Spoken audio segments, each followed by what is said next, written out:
Well, after Sunday's start in the Bronx, it was clear that Jake Arrieta was still feeling the pain of those bone spurs in his throwing elbow. Now the question is whether or not he'll be able to make his next scheduled start. Buck Showalter answered that question. We know Jake's going to see Dr. Yoakum on the 10th, and we'll see what Dr. Yoakum says, but he won't make his next start.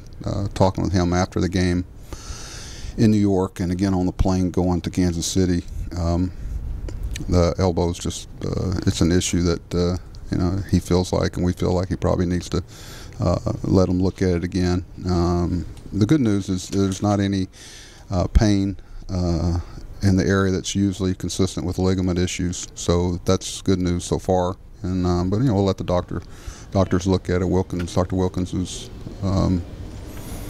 well aware and has seen him consistently, and now Dr. Yoakum saw him before and is going to see him again, and I got a sneaky suspicion where it's going to go, but we'll see. We'll hope for the best.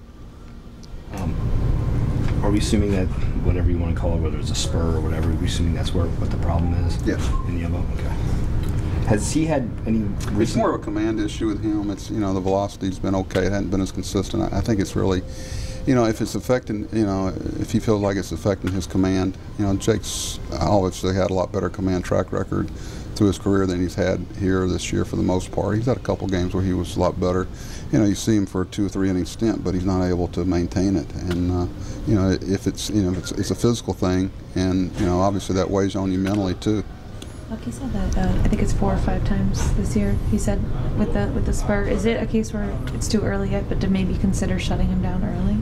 That's what we're talking about. We'll know. You're talking about the 10th. Today's the 2nd, so we're talking about 8 days before he even sees him, and we wouldn't pitch him between now and then. So he won't throw between now and the 10th? No, he won't pick up not that I'm aware of. I wouldn't think he would at all. I know Britton had a work day today, and if we don't use Tommy tonight, he'd probably need to get a ball in his hand either after the game or tomorrow, and some type of work day to figure out whether we're going to start him on Thursday or Friday or not. That's the potential.